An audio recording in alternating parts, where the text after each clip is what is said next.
નમસ્કાર, હું પ્રવીણ. ગઈકાલે 7 વાગ્યાથી એક સમાચાર તમામ જગ્યાએ ને તમામ ઘર સુધી પહોંચ્યા હતા. એ હતા દિલ્હીમાં લાલ કિલ્લા પાસે જે બ્લાસ્ટની ઘટના છે અને તેમાં ઘણી બધી તપાસો થઈ રહી છે.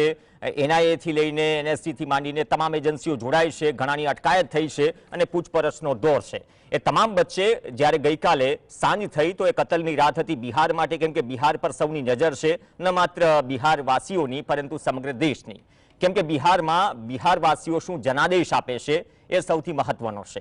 આજે બીજા તબક્કાનું મતદાન હતું. પહેલા તબક્કામાં રેકોર્ડ બ્રેક મતદાન થયું, તો આજે બીજા તબક્કામાં 5 વાગ્યા સુધીમાં મતદાન પૂર્ણ થઈ ચૂક્યું છે અને 67.14% આસપાસ મતદાન નોંધાયું છે. આંકડો વધશે, પણ સૌથી મોટી વાત કે થોડી વારમાં એક્ઝિટ પોલ જાહેર થશે. અલગ અલગ એજન્સીઓ એક્ઝિટ પોલ કરતી હોય છે. એક્ઝિટ જે પોલ્સ જે છે એ 14 તારીખે 14 નવેમ્બરે આવશે. પણ તે પહેલા વિધિવત રીતે આમ તો જે નિયમ છે કે પહેલા તબક્કામાં 6 વાગ્યે, જે ત્યારે પહેલો તબક્કો હતો 6 તારીખે, માફ કરશો, 6 તારીખે સવારે 7 વાગ્યાથી આજે સાંજે 6, સાડા 6 સુધી એક્ઝિટ પોલ ટેલિકાસ્ટ નથી કરી શકાતા. પરંતુ આ બીજા તબક્કાનું જેવી જ 122 બેઠક પર મતદાન પૂર્ણ થયું. 121 બેઠક પર પ્રથમ તબક્કામાં મતદાન હતું, 243 સીટ અને 122 મેજોરિટી માટે. પ્રથમ તબક્કામાં 65%થી વધુ મતદાન થયું અને આજે 5 વાગ્યા સુધીમાં જે આંકડો આવ્યો છે 67%થી વધુ છે. તો આંકડાઓ ઘણા છે અને જે કંઈ પણ રાજકીય પંડિતો જમીન પર ઉતર્યા છે અથવા તો જમીન પર જે વેવથી માનીને બધું જ સંભળાય છે તેને આંકડામાં અલગ અલગ મુદ્દાઓની રીતે પરિવર્તિત કરે છે અને પોતાનું એનાલિસિસ મૂકે છે. ઘણી વખત એક્ઝિટ પોલ એક્ઝેક્ટ સાબિત થાય છે. 2-4 બેઠકો આમ તેમ હોય છે, ઉપર નીચે હોય છે અને ઘણી વખત એક્ઝિટ પોલ ઊંધા માથે પણ પટકાય છે. એ ભૂતકાળમાં પણ જોવું છે અને ગયા વખતે પણ ઘણું બધું થયું હતું. પરંતુ જ્યારે 10, 15, 20 બેઠકનો ગેપ હોય, ગાળો હોય એક્ઝિટ પોલમાં, તો એ 10, 15, 20 બેઠકો તો હાર જીત માટે આમથી આમ થઈ શકે, મતલબ કોઈ બી પાર્ટીને જઈ શકે. તો એ જ નક્કી કરે છે, જે રીતે આપણે ફ્લોટિંગ વોટર નો શબ્દ ટર્મિનોલોજી ઉપયોગ કરીએ છીએ કે ફ્લોટિંગ વોટર કઈ તરફ જશે. તો બિહારમાં અત્યાર સુધી જે કંઈ પણ થયું, બંને તબક્કામાં તેજસ્વી યાદવની જે મુખ્યપ્રધાન માટે ચહેરો છે મહાગઠબંધનનો, અને મેનિફેસ્ટોથી લઈને તમામ જગ્યાએ તેજસ્વીને હાઇલાઇટ, કેમ કે મુખ્ય પાર્ટી છે, ડેપ્યુટી CM છે. લાસ્ટ ટાઈમ ભલે નીતિશ કુમાર BJP સાથે હતા, NDA ની મેજોરિટી 125 સીટ સાથે આવી, પણ બાદમાં નીતિશ કુમાર પલટી મારી ગયા અને વધુ એક વખત પલટી મારી એ પહેલા અમિત શાહે ખુદ જાહેર સભામાં કહ્યું હતું કે નીતિશ કુમાર માટે તમામ દરવાજાઓ બંધ છે. પરંતુ આ પોલિટિક્સ છે, આ રાજનીતિ છે. અહીંયા આંકડાઓ મંડાય છે. જો આંકડાઓ જોડાતા તમે સત્તામાં આવી જાઓ તો સત્તાની ખુરશી કોને વાલી નથી, અને લાંબા સમય સુધી વિપક્ષમાં રહેવાની આદત પાડવી પડે અથવા તો ઘણાને ન પડતી હોય તો આ પરિસ્થિતિમાં સમયસર જે જનાદેશ આવે છે. તો આ દ્રશ્યો છે, EVM સીલ થઈ રહ્યા છે. પણ પહેલા તબક્કા પછી જે પ્રેસ કોન્ફરન્સ થઈ તેમાં મહાગઠબંધન તેજસ્વી યાદવ કહે છે કે 3 દિવસ થયા, 6 તારીખે મતદાન થયું, પણ એક્ઝેક્ટ કેટલો આંકડો છે ચૂંટણી પંચ આપી રહ્યું નથી. કેટલા પુરુષોએ મતદાન કર્યું, કેટલી સ્ત્રીઓએ મતદાન કર્યું, એ આંકડો પણ નથી આપી રહ્યું. તો ઘણા બધા ગંભીર સવાલ ઊભા થયા. સવાલ તો ત્યારે પણ ઊભા થયા કે જ્યારે બેલેટ પેપર કચરામાં ફેંકેલા હતા. તપાસથી માનીને બધું જ થાય છે, ફરિયાદો થાય છે અને જે એક સેમ લેવલ પ્લેઇંગ ફિલ્ડની વાત થાય છે કે દરેક પક્ષો માટે હોવું જોઈએ. એ કામ એક્ઝિક્યુટ કરવાનું ઇલેક્શન કમિશનનું છે. એ જ ઇલેક્શન કમિશન ઉપર હાઇડ્રોજન બોમ્બ કરીને રાહુલ ગાંધી પ્રેસ કોન્ફરન્સ કરે છે અને 25 લાખ મતદાતાઓ હરિયાણામાં બોગસ હતા, બ્રાઝિલિયન મોડેલ પણ હતી, ઘણું બધું હતું. આ બધું થયું બિહાર ચૂંટણીની આસપાસ. પણ નારો કયો ગુંજ્યો? મહાગઠબંધન તેજસ્વી યાદવ કહી રહ્યા છે કે ઘરે ઘરે અમે સરકારી નોકરી આપીશું. જે NDA છે, અને જ્યારે સ્ટાર પ્રચારકોની વાત આવે તો ખુદ પ્રધાનમંત્રી, ખુદ કેન્દ્રીય ગૃહમંત્રી અને યોગી આદિત્યનાથ સાથે સાથે મોટાભાગના જે ભાજપ શાસિત રાજ્યોના મુખ્યમંત્રી છે, તમામ દિગ્ગજો ઉતરી ગયા. કલાકારોની ફોજ પણ ઉતરી ગઈ, કેમ કે કલાકાર છપરાથી ચૂંટણી પણ લડી રહ્યા છે. અને સૌથી મોટી વાત એ આવી કે અખિલેશ યાદવે શરૂઆતમાં કહ્યું અમે બિહારમાં નહીં લડી, અમે RJD અને મહાગઠબંધનને સપોર્ટ કરીશું. તો અખિલેશ યાદવનું હેલિકોપ્ટર પણ ઉતર્યું, 13 થી વધુ સભાઓ એમને પણ કરી અને ત્યાં જે ભીડ હતી એ ચિંતા વધારનાર હતી. પણ જ્યારે પહેલા તબક્કામાં 65%થી વધુ મતદાન થયું તો વડાપ્રધાન મોદીનું એક સભામાં નિવેદન હતું કે તમે પહેલા તબક્કાનો રેકોર્ડ તોડજો.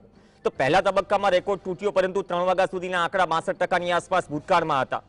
અહીંયા મુદ્દો શું મેટર કરે છે? એક તરફ ઘરે ઘરે નોકરીની વાત છે અને જે તેજસ્વી યાદવ કે ગઠબંધનની યોજના છે મકર સંક્રાંતિના દિવસે 30,000 આપવાની વાત છે, એ પહેલા BJP 10,000 રૂપિયા આપી ચૂકી છે. ઇલેક્શન પહેલા ને ઇલેક્શન સમયે રાજ્ય સરકારના ફંડમાંથી ટોટલ આપણે ગણીએ તો 30,000 કરોડની આસપાસ આંકડો આવે છે, જે લાભ તરીકે આપી દેવાયા.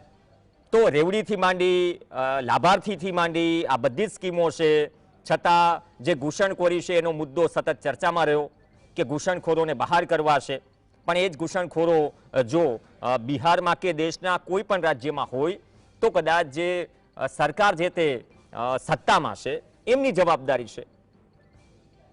પણ બિહારનો ખેલ બહુ મોટો છે. 2020માં જ્યારે મોદી વેવ હતી, એક રાષ્ટ્રવાદનું સેન્ટિમેન્ટ હતું, એ તમામ વચ્ચે આરજેડી સિંગલ લાર્જેસ્ટ પાર્ટી બની 75 સીટ સાથે.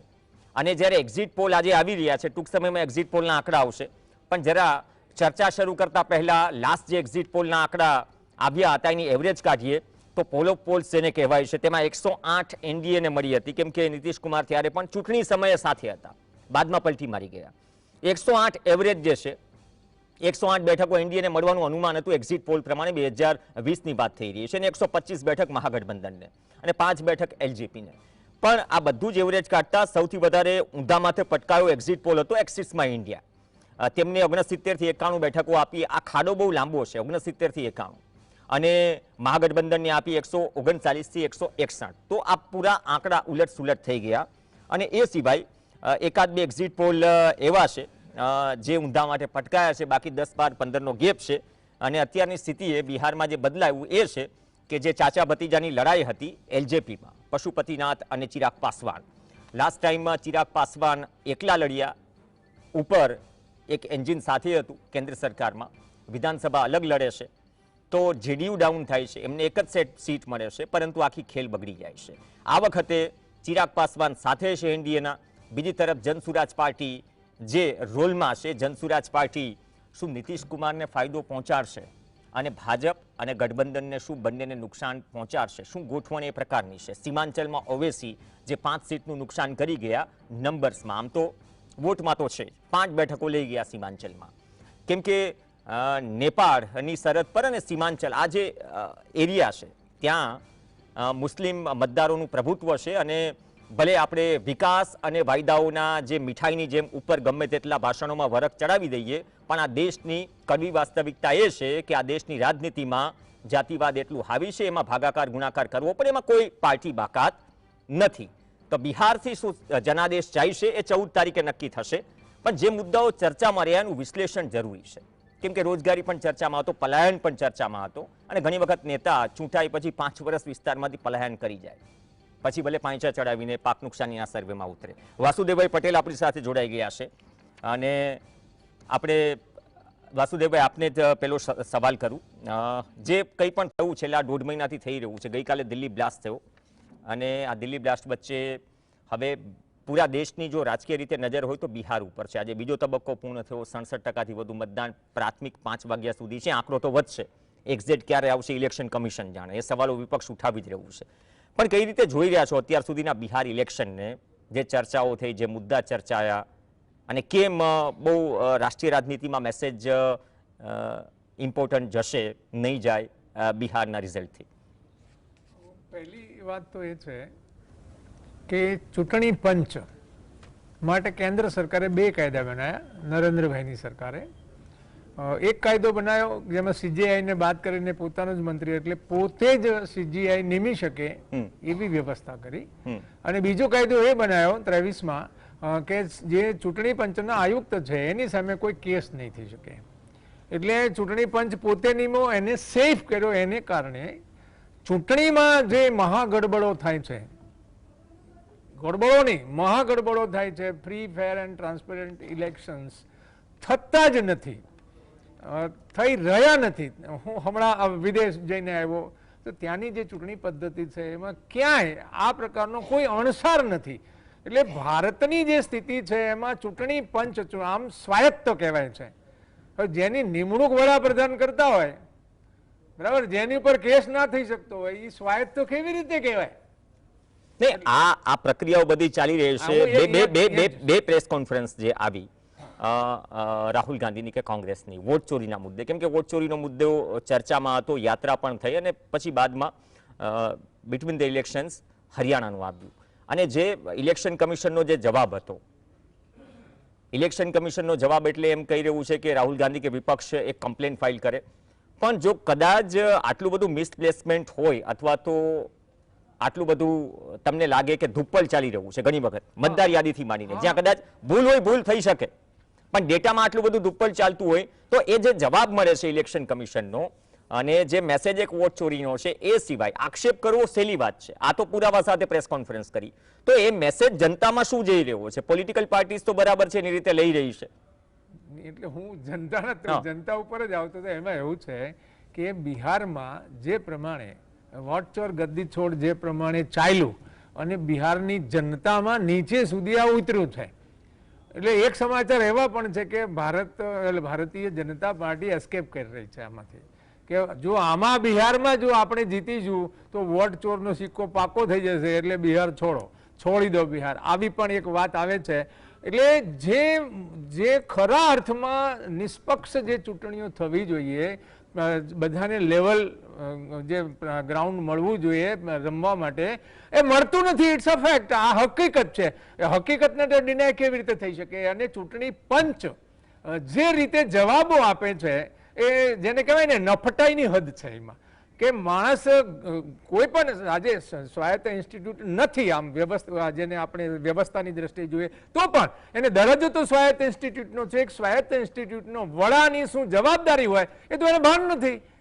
એટલે આખી જે પરિસ્થિતિ પેદા થઈ છે કે લોકોને બિહારમાં જો જે પ્રજા ધારે છે જે પ્રમાણે એનો ઉમળકો છે એ પ્રમાણે રિઝલ્ટ નહીં આવે તો મને એવું લાગે છે કે ચૂંટણી પંચમાંથી દેશની જનતા વિશ્વાસ ગુમાવી દેશે. આગામી સમયમાં જે પરિવર્તનો થવાના છે, પરિવર્તન નિશ્ચિત છે સાહેબ. જે દેશમાં ચૂંટણી ફ્રી ફેર એન્ડ ટ્રાન્સપેરન્ટ ના થતી હોય, દેશની પ્રજા અપેક્ષા શું રાખે સરકારો પાસે, ચૂંટણી પંચ પાસે? એટલે આ થવાનું જ છે. અને મને લાગે છે કે એ દિવસે જેમ વહીવટ માટે સરકાર નિમાય છે એમ ચૂંટણી પંચ માટે સરકાર બનાવવી પડશે ચૂંટાયેલા પ્રતિનિધિઓની.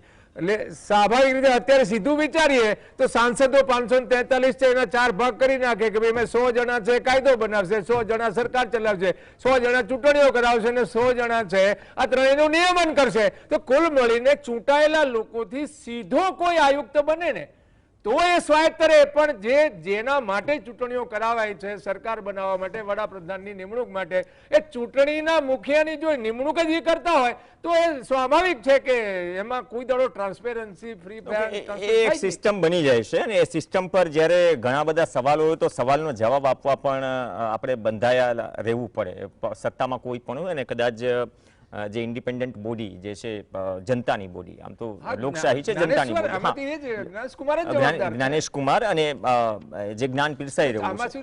આપણને અચંબો ત્યાં થાય છે કે જ્ઞાનેશ કુમારનું ઉપરાણું લઈને, ગુજરાતીમાં જેને ઉપરાણું કહીએ ને આપણે, એ લઈને ભાજપ વાળા મીડિયા વાળા ચોંટી પડ્યા છે. અરે ભાઈ ચૂંટણી પંચને બોલવા દો ને, તમે શું કામ ભાટાઈ કરો છો? ભાટાઈ કરવા લાગે છે. એટલે આ સ્પષ્ટ રીતે દેખાઈ રહ્યું છે કે જે પ્રમાણે ગોદી મીડિયા જેને કહેવાય છે, જે મેનેજ થયું છે, આ મેનેજ થયેલું મીડિયા જે પ્રમાણે પોતે બોલે છે એ પ્રમાણે એનો એ રોલ જ નથી. એને તો ખરેખર તો સવાલ એને સરકારને પૂછવો જોઈએ. રોલ દરેકનો હોય છે, મીડિયાનો પણ હોય છે, લોકશાહીમાં જનતાનો પણ હોય છે અને સાથે સાથે નેતાનો પણ હોય છે કે ચૂંટાયા પછી કામ કરવા પડે. પ્રદ્યુમનસિંહ સરવૈયા આપણી સાથે છે. પ્રદ્યુમનસિંહ, 1.5 મહિનાથી જે ચાલી રહ્યું છે બિહારમાં, જે વાતો થઈ રહી છે, મર્યાદા તો નેતાઓ તોડતા હોય એ વાત આ દેશમાં હવે નવી નથી. ભલે આપણે એકતાની વાત કરીએ પણ પછી શું થાય છે અને ભાષણોમાં એ મર્યાદા ભૂલાઈ જાય છે. દરેક જગ્યાએ તૂટતી હોય છે, ન તૂટવી જોઈએ ખરેખર. પણ શું જોયું તમે 1.5 મહિનામાં? અને હવે આજે તો 5 વાગે તો ઓલમોસ્ટ મતદાન પૂર્ણ થઈ ગયું. જી, બિહાર તો આમ તો આપણે ગુંડાગર્દીથી પ્રખ્યાત છે, પરંતુ જે વધતું મતદાનનો જે ટકાવારી વધી રહી છે એ પણ આપણે બદલતું બિહાર એવું જોવા મળે. બિહાર એક ઉત્તર ભારતનું એકમાત્ર એવું રાજ્ય છે કે જ્યાં બીજેપી પોતે પોતાના બળ ઉપર સત્તા ઉપર આજ સુધી નથી આવી શક્યું. કોઈને કોઈ એને ભાગીદાર ગઠબંધનની જરૂર પડી છે.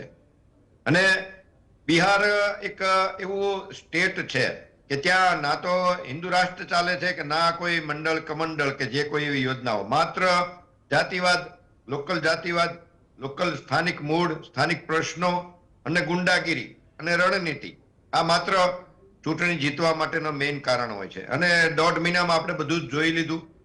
ક્યાંક ને ક્યાંક ખૂન ખરાબા પણ જોયા અમુક વિસ્તારમાં. પરંતુ સૌથી વિશેષ જે મતદાનનું પ્રમાણ વધ્યું છે એ ખરેખર એક સારી વાત છે, આશ્ચર્યજનક છે. અને આપણે હમણાં વાત કરી ચૂંટણી પંચની કે જે ચૂંટણી પંચ તો શંકાના દાયરામાં નથી કદાચ, પણ એનાથી વિશેષ ઈવીએમ જે મશીનો છે એ ચોક્કસ શંકાના દાયરામાં છે સમસ્ત ચૂંટણી પદ્ધતિમાં, જે આપણે ભૂતકાળમાં પણ જોયું છે અને આમાં પણ જોયું છે. પણ એના ક્યાંય ટેકનિકલ ખુલાસા નથી આવતા. જે રીતે વોટ ચોરીનો આક્ષેપ થાય છે એના કઈ ખુલાસા કોંગ્રેસ પણ નથી કરી શકતી. આવા અનેક કારણો છે જે આપણા ચૂંટણીની પ્રક્રિયાને સ્વતંત્રતામાં ક્યાંક ને ક્યાંક શંકાના દાયરામાં તો છે, એ ચોક્કસ છે. પરંતુ આપણે જોઈએ આ 1.5 મહિનાના જે મેઇન વાતાવરણમાં જે ગઠબંધનની દુનિયા જે જોઈ છે એમાં જોઈએ તો એનડીએ નો હાથ ઊંચો રહેશે એવું દેખાય છે, આમ મારા ખ્યાલ મુજબ. એનડીએમાં બીજેપી નો હાથ ઉપર રહેશે કે નીતિશ કુમાર? જે ચોક્કસ બીજેપી નો જ હાથ ઊંચો રહેશે. પરંતુ જે ગયા ટર્મની જે રીતે છે મજબૂરી, સમજો બંને 101 સીટથી લડે છે અને બાકીના એના અન્ય સાથીદારોને જે સીટો આપી છે એમાં હું માનું છું ત્યાં સુધી બીજેપીને સમજો 70+ સીટો આવે, 70+ અને નીતિશ કુમારની 40 સમથિંગ આવે, 40 જેવી. ઓછી સીટો ચોક્કસ આવશે. પરંતુ અન્ય બીજા એના પાસવાન છે, અન્ય અહમ પાર્ટી છે, એ અલગ અલગ જે પાર્ટીઓ છે, કુશવાહાની છે, માંઝીની છે, એમાંથી એમની ઘટતી જે સીટો છે એમની નજીક આવી શકશે એવું મારા મંતવ્ય છે.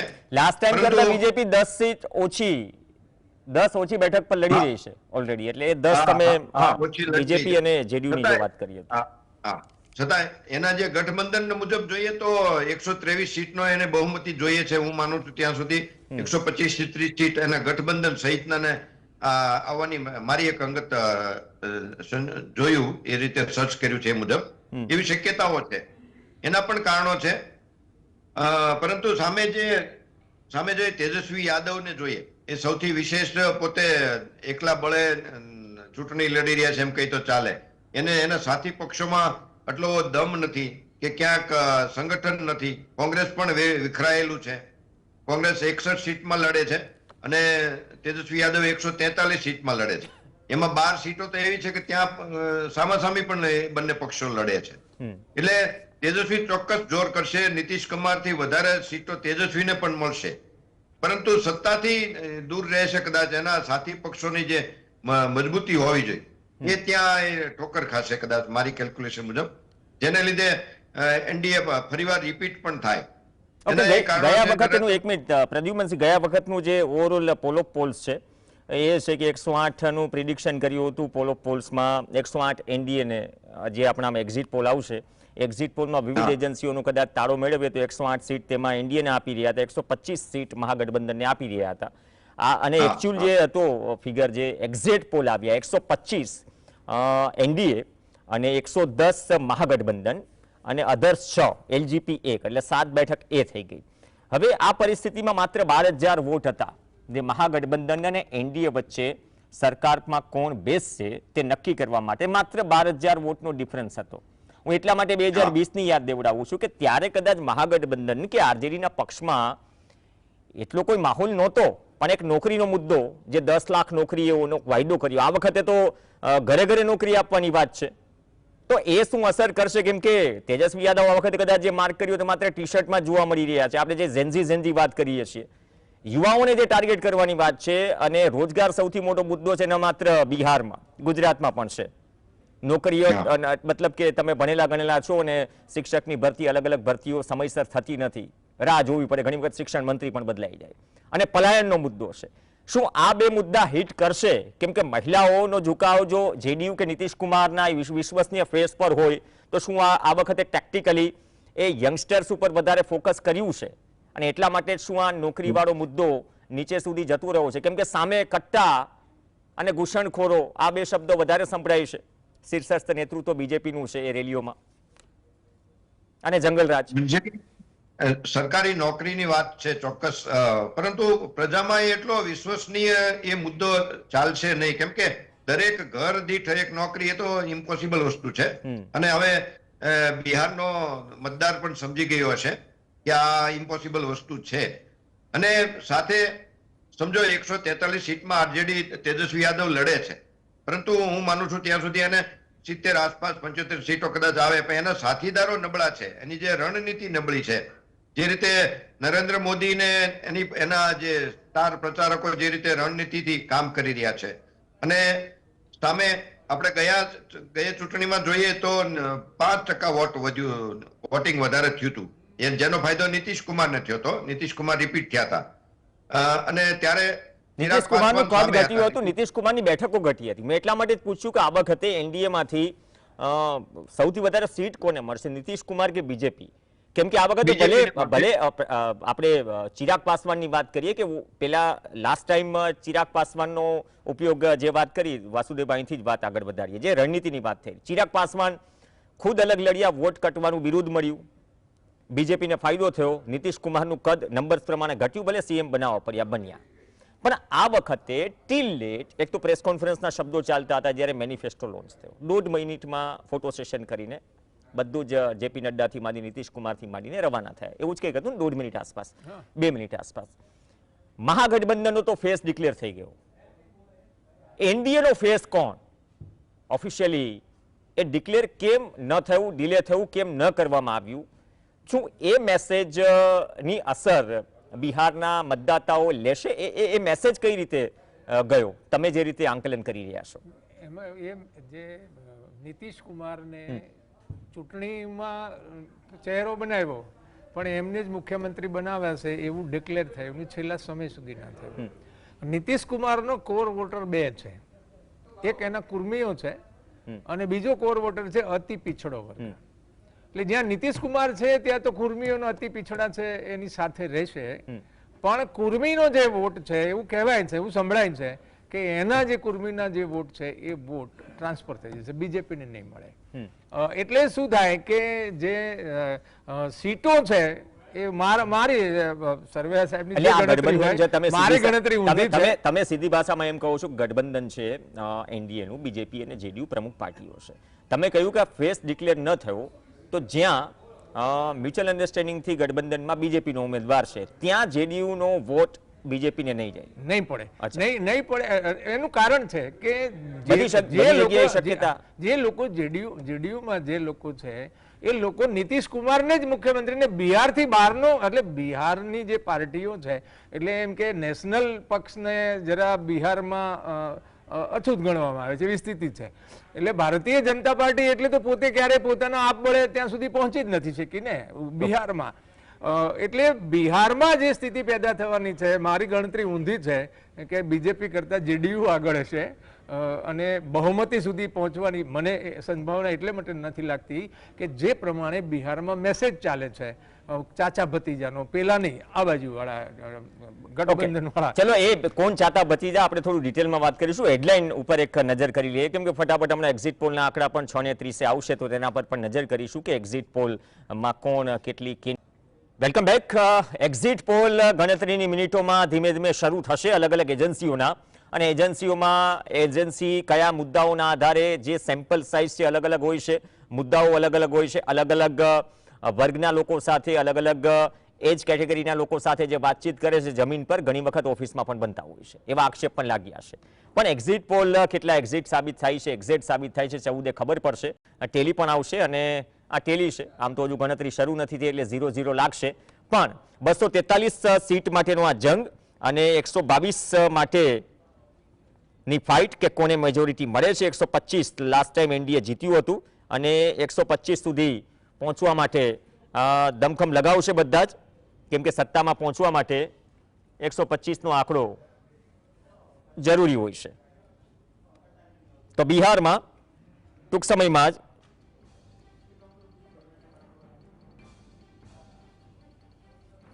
એક્ઝિટ પોલના આંકડા આવશે. અલગ અલગ એજન્સીઓ એક્ઝિટ પોલ મૂકશે પોતાનો અને અનુમાન લગાવશે કે જે ચર્ચા હતી, વેવ હતી, અંડર કરંટ હતો, અપર કરંટ હતો, જે કંઈ પણ હોય કારણોસર કયા વર્ગે કેટલા વોટિંગ કર્યું એ વાત અલગ છે કે આજે પણ મહાગઠબંધન સવાલ કરી રહ્યું છે કે ફર્સ્ટ ફેઝમાં જે 121 બેઠક પર ચૂંટણી થઈ એમાં કેટલા પુરુષ અને મહિલા મતદારોએ મતદાન કર્યું એ આંકડા ઇલેક્શન કમિશન નથી આપી રહ્યું. અને આ પ્રેસ કોન્ફરન્સ તેજસ્વી યાદવે કરી હતી. વાસુદેવભાઈ, આપની વાત આગળ વધારો. ચાચા ભતીજાની વાત હતી. એક ચાચા ભતીજા તો પશુપતિનાથ અને ચિરાગ પાસવાનની વાત હતી અને બીજા નીતિશ કુમાર અને તેજસ્વી યાદવ.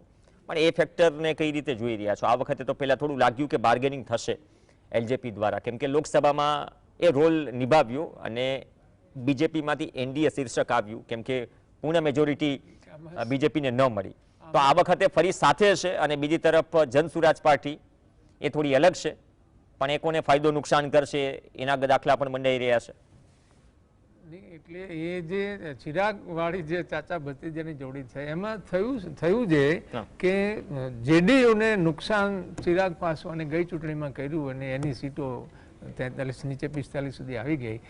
એટલે એ જે એના જે કાર્યકર્તાઓ છે એના દિમાગમાંથી એ જાય નહીં, અથવા તો એનો જે કોર વોટર છે એના દિમાગમાંથી જાય નહીં.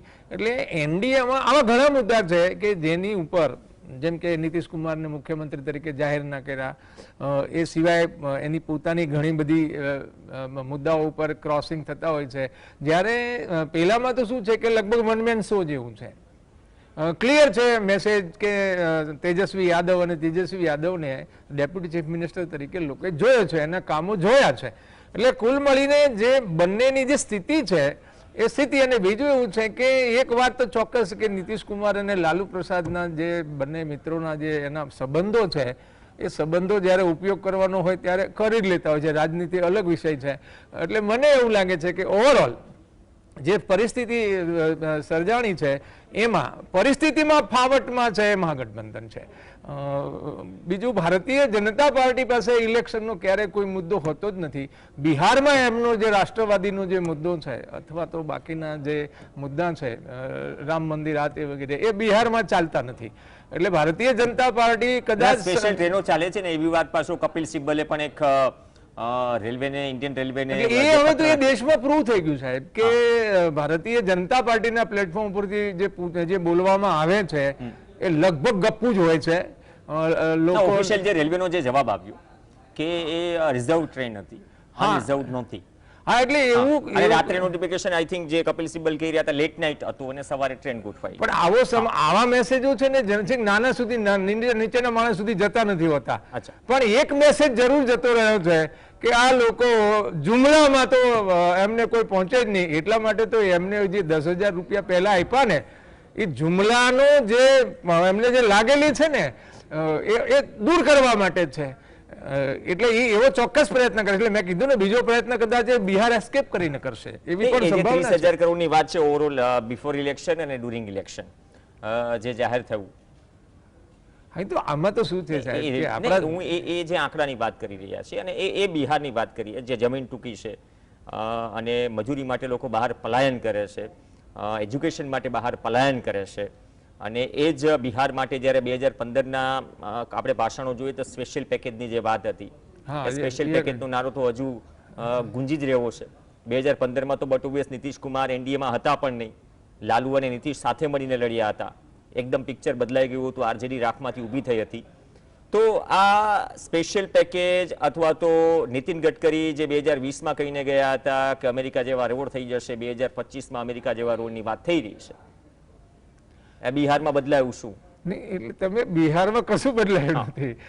એટલે હવે આમાં શું છે કે લોકો લાંબા જે અસરો છે ને એ લાંબા ગાળે નીચે સુધી જતી હોય છે. એટલે આમની જે છાપ છે ને એ ધીમે ધીમે નીચે જતી રહી. અને એમાં જે વોટચોરનો જે મુદ્દો જામ્યો છે એને કારણે એ વાત તો છે કે નીચે સુધી જતી રહી. કારણ કે લોકો એ પછી એમને એસઆઈઆર કર્યું અને એમાં જે પ્રમાણે બાદબાકીઓ થઈને લોકોના વોટ કપાયા ને એટલે લોકોને પાક્કું બેસી ગયું કે આ ચૂંટણી પંચ જ યાદીઓમાં ગડબડ કરે છે ને એની સાથે બીજેપી અને મીડિયા જોડાયેલું છે. આ લોકોના દિમાગમાં પાક્કું થઈ ગયું છે. એટલે એના લીધે આમાંથી નીકળવા માટે થઈને મેં કીધું ને કદાચ આ રસ્તો બીજેપી લે પણ ખરી. કારણ કે નહીતર શું થાય કે બિહારમાં જો બિહારમાં તમે જુઓ 12,000 ગયા વખતે કેટલો તફાવત છે. તો હવે જ્યારે કોઈ પણ રાજ્યમાં જ્યારે બહુ પાતળી જેને ડિફરન્સ હોય ને હજારોમાં બધા તો 2-4 લાખોમાં, ત્યારે સમજવાનું કે આમાં ક્યાંક ને ક્યાંક ગોઠવણો છે. ગોઠવણ વગર આટલી કોઈ દાડો તમે એક વિધાનસભામાં 25-50 હજારનો ફેર પડતો, આખા રાજ્યમાં 10,000નો ફેર પડે શું કહેવાય?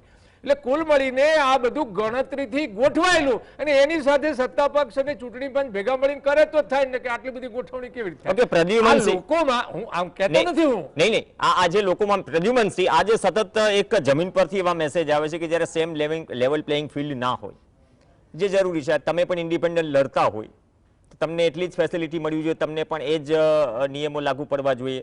પણ જે મોકામામાં જે દુલારચંદ યાદવ વાળી ઘટના થઈ, અથવા અનંતસિંહને બાદમાં જેલમાં નાખવા પડ્યા, કેમ કે યાદવ અને ભૂમિહારની રાજનીતિ આપણે જાણીએ છીએ કે પટ્ટામાં શું છે. એક્ઝેક્ટ આચાર સંહિતા લાગ્યા પછી ચૂંટણી થઈ રહી છે, એ દરમિયાન હથિયારોની વાત આવે, ગાડીના કાફલાની વાત આવે, તો લો એન્ડ ઓર્ડર સામે ઇલેક્શન કમિશન ક્યાં છે? આ સવાલ જ્યારે નીચેથી આવે ત્યારે એ પ્રશ્ન થાય કે બિહારથી એક મેસેજ રાષ્ટ્રીય સ્તર પર એ પણ જઈ રહ્યો છે કે શું બિહારમાં કશું બદલાયું નથી? અને પાછી એ જ સભાઓમાં વડાપ્રધાનથી લઈને સત્તા પક્ષના નેતાઓ જંગલરાજ 20 વર્ષ પહેલાનું યાદ દેવડાવે છે. આમાં જે બનાવ બન્યો એ આખો સમજાય નહીં એવો છે, જે એનું સત્ય બહાર આવશે. પરંતુ જે ખૂન ખરાબા થતા હતા જનરલી બિહારમાં થાય છે, જે પહેલા થતા એના પ્રમાણમાં ઓછા ચોક્કસ થયા છે. એને જેડીયુના જે ઉમેદવાર છે અનંતસિંહ, એની પણ ધરપકડ કરવામાં આવી ચાલુ ઇલેક્શને. એ પણ શાસક પક્ષે જે તટસ્થ નિર્ણય લીધો એ પણ દેખાય છે. જો પહેલા શાસક પક્ષના ઉમેદવારની ધરપકડ થવી એવું કોઈ સપને પણ વિચારી ન શકતું. જે શાસક પક્ષના ઉમેદવારની એ મર્ડરના કેસમાં એની ધરપકડ પણ થઈ. એટલે સુધારા ચોક્કસ છે, ધીમા પ્રવાહથી છે. અને તમે જે વાત કરી કે જે આરજેડીની સીટો વધશે, ચોક્કસ વધશે, જેડીયુની કરતા વધારે વધશે, પરંતુ બીજેપીની સાથે કમ્પેરિઝનમાં રહેશે. અને બીજેપીની સાથે એના ગઠબંધનના પાર્ટનરો મજબૂત છે, જે ઘટતી સીટો એને એનો ટોટલ વધારી શકશે. જે આરજેડી તેજસ્વી યાદવના જે એના ગઠબંધનના જે બીજા પાર્ટનર્સ છે એ ક્યાંક ને ક્યાંક નબળા છે, જેને લીધે તેજસ્વી યાદવ સત્તાથી કદાચ દૂર રહે. અને ખાસ તો આપણે કેલ્ક્યુલેશન અત્યારે નથી કરતા. અને એક તો વોટિંગ વધ્યું છે એટલે એન્ટી ઇન્કમ્બન્સી આપણે હોય એવું માનીએ છીએ, પરંતુ ગઈ ચૂંટણીમાં 5% વોટ વધ્યા હતા, છતાં નીતિશ કુમારને સત્તા ઉપર રિપીટ થયા હતા.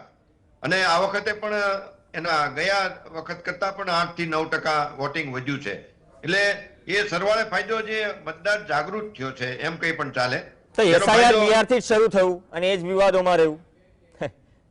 પછી ગુજરાતમાં આપણે અત્યારે થઈ રહ્યું છે. એ વિવાદ પણ થયો અને છતાંય વોટિંગ વધુ થવું એટલે સ્થાનિક મતદાર જાગૃત થયો છે અને નીડર થયો છે. ગુંડાગર્દીથી ક્યાંક ને ક્યાંક પ્રમાણ ઘટ્યું હશે કે જે બુથ સુધી પહોંચ્યો છે, જેને લીધે આટલું મોટું મતદાન થયું છે. નહીતર જનરલી આપણે જોઈએ છીએ એમવાય જે મુસ્લિમ યાદવની જ વાત હોય અને અન્ય દલિતોની, આ 3 સમૂહની જ વાત હાલતી હતી. એના બદલે મતદાન સુધી બીજો ઉજળિયાત વર્ગ પણ પહોંચ્યો હશે. સાથે સાથે ગયા વખતના જે વાત કરીએ તો ચિરાગ પાસવાન અને નીતિશ કુમાર સામે સામે હતા, જે આ વખતે એક સાથે છે. પરંતુ વકફને લીધે નીતિશ કુમારની વિરુદ્ધ જે મુસ્લિમ વોટર પણ છે, એટલે નીતિશ કુમારને ત્યાં એક નુકસાન થશે, જે એની પોતાની સીટો કદાચ ઓછી આવશે. પરંતુ સામે બીજેપી એનો જે પાર્ટનર છે ગઠબંધનનો, એ વધારે સક્ષમ છે, એની સીટો પણ સારી એવી આવવાની શક્યતા છે, જેને લીધે સત્તાની નજીક એનડીએ ગઠબંધન રહેશે. અને સાથે સાથે પીકેની જે વાત કરીએ, પ્રશાંત કિશોર અને એઆઈએમ ના જે અસુદ્દીન ઓવૈસી, એ બંને કેટલા વોટ ખેંચે છે એના કેલ્ક્યુલેશન ને લીધે જ આપણે બિહારના પરિણામો સસ્પેન્સ દેખાય છે. ખાસ સીમાંચલ ઉપર જે તમે મુસ્લિમ મતદારોની વાત કરી, સીમાંચલ કે જ્યાં બીજેપીને પગ મૂકવા જેવી સ્થિતિ નથી અથવા તો કોંગ્રેસ એટલી મજબૂત નથી, ત્યાં આરજેડીનો ફાયદો ન થાય અથવા તો ઇન્ક્લુડિંગ ઇનડાયરેક્ટલી કદાચ નીતિશ કુમારને ફાયદો ન થાય અથવા અન્ય પાર્ટીઓને ફાયદો ન થાય, શું એ કામ ફરીથી લાસ્ટ ટાઈમ 5 સીટો જીતી હતી અસદુદ્દીન ઓવૈસીએ, આ વખતે શું એ જ રોલમાં હશે?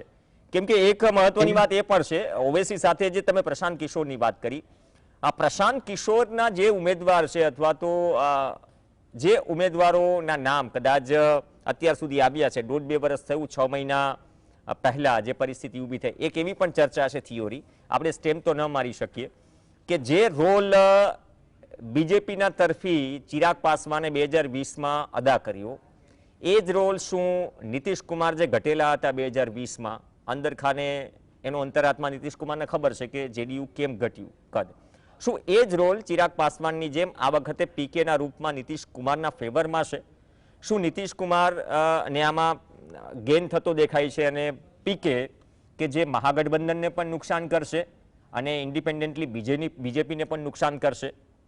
આજે એક થિયરી ચાલી રહી છે, કારણ કે મોટાભાગના જે ઇન્ડિપેન્ડન્ટ પત્રકારો સાથે મારી વાતચીત થાય છે, અથવા તો જે કંઈ પણ બે ફેઝ દરમિયાન જે સામે આવ્યું અથવા ઉમેદવારોની જે ગણતરી કરી, ટેક્ટિકલી એ લોકો વધારે નજીક છે, જમીન પર છે, તો શું આ એક કોર્નર પણ હોઈ શકે જે કદાચ જે કોર્નર ઉપર પ્રકાશ બહુ ઓછો પડ્યો છે ખૂણા ઉપર? પ્રશાંત કિશોરે જે રીતે છેલ્લા 1.5-2 વર્ષથી બિહારના જે પ્રવાસો કર્યા છે અને એક આશા જગાવી છે, પરંતુ સૌથી મોટી નબળી બાબતો પ્રશાંત કિશોરની એ છે કે એની પાસે કોઈ જાતિ સમૂહ નથી. પોતે જે જાતિ સમૂહમાંથી આવે છે એનો એવો કોઈ વોટ બેંક નથી, ને જે એને ઉમેદવારો ઉભા રાખ્યા છે, એક તો આખા પૂરા ગુજરાતમાં, પૂરા બિહારમાં પોતે ઉમેદવારો ઉભા રાખશે એવી વાત હતી, પરંતુ પૂરા બધી દરેક સીટોમાં એને ઉમેદવારો ઉભા પણ નથી રાખ્યા. 116 સીટ કે સમથિંગ એને રાખ્યા છે. એટલે અને જે ઉમેદવારો છે એ જેન્યુઇન લોકો વધારે છે, જે અંડરવર્લ્ડમાંથી આવે છે કે એવા કોઈ બિહારની એક તાસીર છે કે જે તે વિસ્તારના માથાભારે ઉમેદવારો પણ હોવા જોઈએ તો જ એની ફેવરમાં આવે. અને મુસ્લિમ વોટર બાજુ એની જે પોતાની કેલ્ક્યુલેશન હતી એ વોટર પણ આ વખતે વધારે તેજસ્વી યાદવની બાજુ ખેંચાયેલો છે એવું દેખાય છે. એટલે એવા અનેક સમીકરણો છે જે પ્રશાંત કિશોરની આપણે ધારણાથી એટલી મોટી સફળતા એને ના મળે, પરંતુ એ જે વોટ ખેંચશે, જે સમજો 8 થી 10%, 8% જેવા વોટ ખેંચે અને 10 સીટ આસપાસ એની સીટો આવે, જે નીતિશ કુમારને અને તેજસ્વી યાદવને બંનેને થોડું ઘણું નુકસાન કરશે. હાજી, તમે બહુ સારી વાત કરી કે જે યુવા વોટર વાળો મુદ્દો છે, જે ફર્સ્ટ ટાઈમ વોટર છે, કઈ બાજુ જાય છે અને તેમને લુભાવવાના બધા જ પક્ષો પ્રયત્ન કરે છે. એક આંકડો મૂકું છું CSDSના સર્વેનો, વાસુદેવભાઈ, 2005નો, કે આપણે જે રીતે સેમ્પલિંગ થાય છે, ઓવરઓલ જે તમામ એજન્સીઓ સેમ્પલિંગ કરે છે, આ જે નંબર્સ જે ચાલી રહ્યા છે એ નંબર્સ તમારી સામે છે. નંબર્સ ઘણી જગ્યાએ મોટા હશે, ઘણી જગ્યાએ નાના હશે, મોટાભાગની જગ્યાએ એનડીએ ને મેજોરિટી દેખાડતા નંબર આવી રહ્યા છે. એ મેટ્રીઝ હોય, પીપલ્સ પલ્સ હોય કે તમામ જગ્યાએ 133 થી 159, 167 બેઠકો સુધી જાય છે એનડીએ. મહાગઠબંધન 75 થી 101 બેઠક સુધી જાય છે. પણ જે CSDSનો આંકડો, જે સેમ્પલ રોજગારી એક જે મુદ્દો હતો કે રોજગારીને ધ્યાનમાં રાખીને કેટલા % લોકો, જે સેમ્પલિંગ કેટલું મોટું હશે એ CSDS જાણે, એ 2005માં 5%ની આસપાસ હતો. 2015માં CSDSનો એ આંકડો કે રોજગારી જે મેટર કરે છે બિહાર માટે, બિહારની જનતા માટે, એ 15% હતો. 15% લોકો વિચારતા હતા. 2020નો મારી પાસે આંકડો નથી, 2025નો મારી પાસે આંકડો નથી, પણ આ 10 વર્ષમાં એક તો રોજગારીની સમસ્યા, ઉપરથી 2020માં જે 10 લાખ નોકરીઓ આપવાની તેજસ્વીએ વાત કરી, એ પછી જે સમીકરણો બદલાયા અને જે ફર્સ્ટ ટાઈમ વોટર છે, જે બેરોજગાર છે, શિક્ષિત બેરોજગાર છે, જે પલાયન કરવા મજબૂર છે, એ વેવ આરજેડી તરફ કે નવી લીડરશિપ તરફ ન જાય, એ રોલમાં પીકેનું આવવું, શું આ ગણતરીઓ બહુ પહેલેથી મંડાઈ રહી હતી? કેમ કે તેજસ્વી યંગસ્ટર્સને ફોકસ કરી રહ્યો છે. એક જ મુદ્દો છે જે પહેલા નહોતું. 20માં શરૂઆત થઈ, 25માં લાર્જ સ્કેલ ઉપર થયું અને એટલા માટે જ મેનિફેસ્ટોમાં તેના ફેસ સાથે તેજસ્વીનું પ્રાણ આવ્યું. તો આ વખતે મહિલાઓ સાથે જે યુવાઓ છે, શિક્ષિત, જે ઝેન્ઝીની આપણે વાત કરીએ છીએ, 3-3.5 કરોડની આસપાસ જે પણ આંકડો છે બિહારમાં, એના પર ઘણું બધું નિર્ભર છે. એનડીએનું પણ, એનડીએમાં બીજેપીનું પણ અને ખાસ તો આરજેડીનું પણ. એમાં એવું છે કે પ્રશાંત કિશોર ચૂંટણીઓ છે ને, એમાં જે મત મળે છે ને પાર્ટીઓને, એ જે તે સમયે માહોલ હોય ને, મતદાનના સમયે એ માહોલ ઉપર ડિપેન્ડ થાય છે. એટલે પ્રશાંત કિશોર જે સરકાર બનાવવાનું અથવા તો, કારણ કે જે પ્રમાણે ઉમેદવારો આપવા જોઈએ તો ઉમેદવાર નથી આપી શક્યા, અને આખા માહોલમાં પ્રશાંત કિશોર છે હવે સરકાર તો નહીં જ બનાવી શકે, અને પ્રશાંત કિશોરને આપેલો મત છે એ આપણને બેરોજગારીમાં તો યુવાઓને જેને માટે જોઈએ છે તો પલાયનમાં આતે વગેરે, પણ એ સરકારમાં નહીં આવે તો શું આપશે આપણને? એટલે પ્રશાંત કિશોર તરફ જે તેજસ્વીનો મત જે જવાનો હતો એ મત તો છે ને હું માનું ત્યાં સુધી આ માહોલના કારણે, કારણ કે અમુક ઉમેદવારોને તો બીજેપી વાળાએ બેસાડી દીધા અને આવું બધું ઘણું થયું છે બિહારમાં પ્રશાંત કિશોર પાસે, એટલે એ મત એ કદાચ નહીં આવે, એ મત ત્યાં જશે. પણ બીજેપીનો જે વર્ગ છે બંનેનો વર્ગ એક છે, બીજેપીના જ વોટર્સ અને પ્રશાંત કિશોરના વોટર્સ આમ જે સાધારણ રીતે જે ઉજળી જે કોમો ગણાય છે એની સાથે છે, એટલે એમાં છે એમાં કોઈ ભાગ પડે એવી કોઈ સ્થિતિ નથી. એટલે પ્રશાંત કિશોરનો એ વોટ છે એ વોટ કદાચ એટલે તેજસ્વીને બહુ મોટું નુકસાન કરશે એવું મને નથી લાગતું. ઇનિશિયલી જે એક્ઝિટ પોલ આવી રહ્યા છે આંકડાઓ જે પીપલ્સ પલ્સ ને તેમાં જનસુરાજ પાર્ટીને 0 થી 2 બેઠકો, 2 થી 3 બેઠકો AIMIM ને, પણ અહીંયા વોટ શેર ઘણો બધો ઇમ્પોર્ટન્ટ છે કે તમે ક્યાં લડો છો ને કોના વોટ તોડો છો, કોના માટે વોટ કટવા સાબિત થાવ છો, કોને ફાયદો કરાવો છો. કદાચ એ રાજનીતિનું ગણિત સૌથી મોટું રહેશે બિહાર. એમાં એવું છે કે ગઈ વખતે 10,000 મતનો તફાવત હતો. શું આ એક્ઝિટ પોલ વાળા હું કાઢ લેવાના? મને તમે સમજાવો તો ખરા. આ નાટક છે. 20 સીટનો ડિફરન્સ છે તમે એટલે 10,000 બધો થઈને મતનો જે તફાવત આખા બિહારનો આટલો હતો, એમાં 4-5 સેમ્પલનો તો ભાઈ હું તો એન્જિનિયર છું, સેમ્પલિંગ કેવી રીતે લેવાય ને ક્યાં થાય ને કેટલું એમાં પરિણામ મળે ને એ સંભાળ. આ જે આંકડા આ તો મૂર્ખ બનાવવાનો ધંધા છે એક પ્રકારની, જેને કહેવાય ને મીડિયાની એક રમત છે. એટલે કેવી રીતે રમાય છે મને નથી ખબર, પણ કોઈ દિવસ જ્યારે આટલા ઓછા ડિફરન્સે ચૂંટણીઓ થતી હોય ત્યારે એક્ઝિટ પોલ છે આ તો તું છે બંધ કરી દેવું જોઈએ. આના કારણે લેવા દેવા વગરના ગઈ વખતે તો 24ની ચૂંટણીમાં તો કંઈક લોકો શેર માર્કેટમાં દેવાઈ ગયા અને પતી ગયા. એટલે આનો ક્યાંક કેવી રીતે ઉપયોગ થાય છે મને બહુ અભ્યાસ નથી એનો, પણ એક્ઝિટ તો નેતાઓ પણ બોલ્યા હતા ને કે આ તારીખ યાદ રાખી એટલે બધા આનો ઉપયોગ છે ને આમાં શું છે કે રાજનીતિમાં ઉપયોગ જે વસ્તુનો થાય ને, જેમ કે એક્ઝિટ પોલ, જેમ કે ચૂંટણી પંચે ખરેખર તો ફ્રી એન્ડ ફેર ટ્રાન્સપરન્ટ ચૂંટણીઓ કરાવવાની છે, એના બદલે પોતે પાર્ટી બની જાય છે, એમ્પાયર પોતે ચૂંટણી લડવા લાગે. તમે કીધું ને મતનો વધારો, સાહેબ લોકસભાની ચૂંટણીમાં મત વધ્યા અથવા તો પહેલા મત વધતા હતા ને એ તો ચૂંટણી પંચ સક્રિય થતું હતું એટલે વધતા હતા. આ વખતે તો ચૂંટણી પંચે સક્રિય થયું, લોકો સક્રિય થયા એટલે ઓર વધારો થયો છે. આ વધારો ચૂંટણી પંચનો નહીં હોય એવું મને લાગે છે. એટલે બિહાર બદલાશે એમાં મારો પૂરો વિશ્વાસ. એટલે ગુજરાતના પ્રભારીનું મતદાન ત્યાં હતું એ છે ને? હતું ને એવા તો વિદેશી મહિલા ક્યાંક પહેલા જે નામ ભીખુભાઈ દલસાણી ગુજરાતીમાં નામ લખ્યું, પાછું મતદાર યાદીમાં હિન્દીમાં નથી લખ્યું. તો આ કેટલી અસર કરશે જે બિહારનું જે હરિયાણાનું સેમ્પલિંગમાં દેખાડવામાં આવ્યું કે અને સિન્હાને આઈ થિંક જે પ્રોફેસર છે RSSના વિચારક છે, આઈ થિંક તેને ફેબ્રુઆરીમાં દિલ્હીમાં મતદાન કરે છે, અહીંયા પાછા બિહારમાં મતદાન કરે છે, રહે છે ત્યાં. એટલે ઇલેક્શન કમિશન જે કહી રહ્યું છે કે તમારું જ્યાં રહેઠાણ છે મતદાન ત્યાંનું એ જે છે. એટલે એક તમને શું એક બારી એક આપી દેવામાં આવી, આજે હું હોય કે તમે હોય, કેમ કે આ દેશના નાગરિક છે, કાલ સવારે ચલો આપણે ક્યાંક પલાયન એટલે કદાચ માઇગ્રેટ થવું પડે કોઈ કારણોસર, નોકરીની બાબતમાં, જવાબદારીની બાબતમાં, કાલ સવારે તમે હરિયાણામાં માઇગ્રેટ થાવ અને 6 મહિના પછી ચૂંટણી છે એટલે મતદાર યાદીમાં મારું ત્યાં નામ હોય. આ જે એક જસ્ટિફિકેશન જે આપવામાં આવ્યું છે, બીજેપી જે આપી રહી છે, ઇલેક્શન કમિશન આપી રહ્યું છે, ઇલેક્શન કમિશન કરતા બીજેપી વધારે આપી રહ્યું છે. આ થઈ શું રહ્યું છે? એટલે હું તમને મીડિયા કોઈ સવાલ નથી કરી રહ્યું. હા, આમાં સવાલ આમાં એવું છે કે કોઈ પણ વ્યક્તિ ખુલ્લી ના પડી હોય ને, કે નરેન્દ્રભાઈમાં આખા દેશને વિશ્વાસ હતો એટલે નરેન્દ્રભાઈને કોઈ જોવે નહીં, જે કે બરાબર જ હોય, પણ જયારે એમાં અવિશ્વાસ જાગૃત થાય એટલે લોકો જોવા માંડ્યા. એમ ચૂંટણી પંચ સામે અવિશ્વાસ પેદા થઈ ગયો છે. એટલે હવે ચૂંટણી પંચ માટે કશું કામ ને તો લોકો જુએ એટલે ખબર પડે કે આ ખોટું કરી જ રહ્યો છે. અત્યાર સુધી ખોટું કરતી હતી ચૂંટણી પંચ. આ સાહેબ હું જ આ તમારા અહીંના પ્લેટફોર્મ ઉપર 2-3 વર્ષ પહેલા ચૂંટણી પંચ માટે બોલ્યો હતો, મારી ઉપર તમારી સાથે જે સાથીદાર હતા એન્કર તરીકે એ તૂટીવાળા એમને એવું કીધું કે આ એમનો મત છે, આ અમારા ગુજરાત સમાચાર એનો મત નથી ચેનલનો.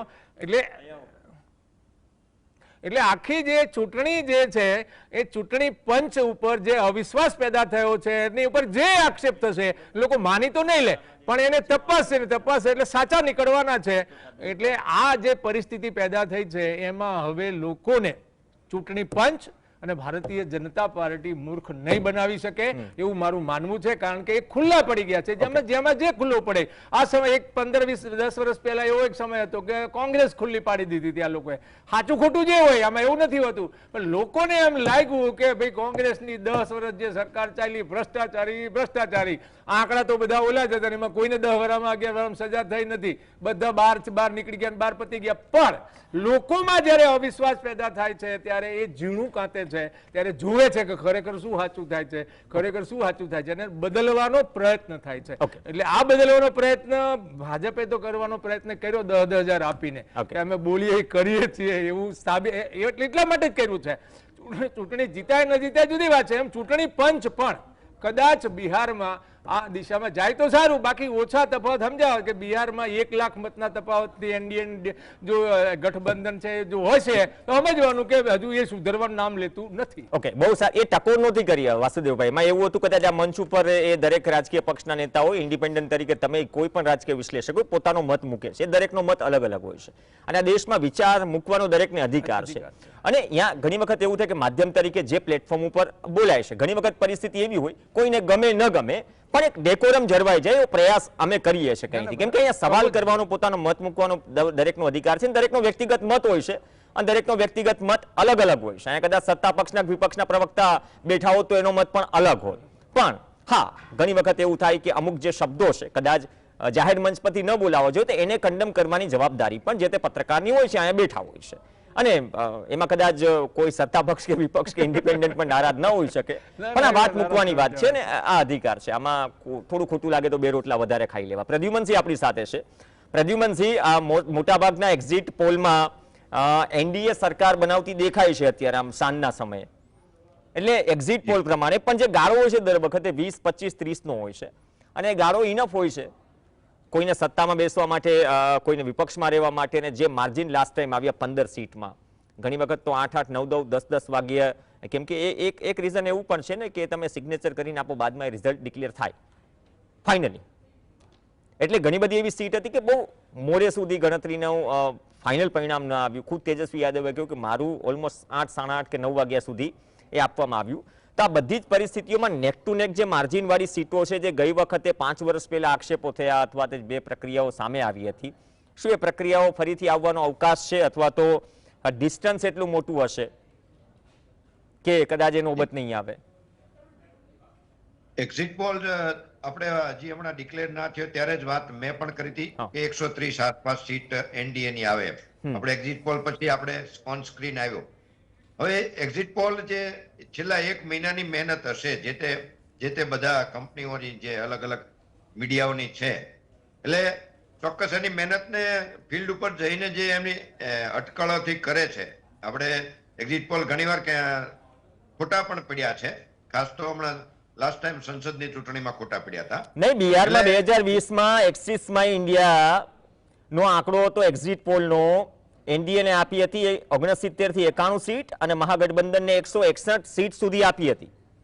Axis my India, India today group, I think હું ના ભૂલતો હોય તો. અને એક્ઝેક્ટ આવ્યું 110 અને 125. એટલે ઘણી વખત ગણતરીઓ ઊંધા માથે પણ પડતી હોય છે. જનરલી આપણે ચાણક્યનો એક્ઝિટ પોલ નજીકનો હોય છે એવો આપણે માન્ય તો. જનરલી અમુક જૂનો એનો જે રેકોર્ડ છે ચાણક્યનો, એ વધારે નજીક હોય છે સાચા પડવામાં. મારે એવું માનવું છે, મારે એક સ્ટડી છે. એ થોડા આંકડા ખુલે એટલે પણ વાત કરીશું. થોડો સમયનો અભાવ છે પ્રદ્યુમનસિંહજી. આંકડા વધારે ખુલે. તમે બહુ સારી વાત કરી કે ઘણી વખત વિશ્વસનીયતા હોય છે. ઘણી વખત એક્સપર્ટ્સ પણ રોતા દેખાય છે સ્ટુડિયોમાં કે આ વખતે હું ખોટો કેમ પડી ગયો. કદાચ એને હશે કે હું આંકલન કરવામાં ભૂલચૂક થાય, એમાં ના નહીં. પણ એક્ઝિટ પોલ્સ આવવાના બાકી છે. એક્ઝિટ પોલના આંકડા તમે જોતા રહેજો. જે ટેલી જે છે તેમાં અપડેટ થતા રહેશે. એક બ્રેક માટે રોકાઈશું. બ્રેક બાદ સમાચારો યથાવત.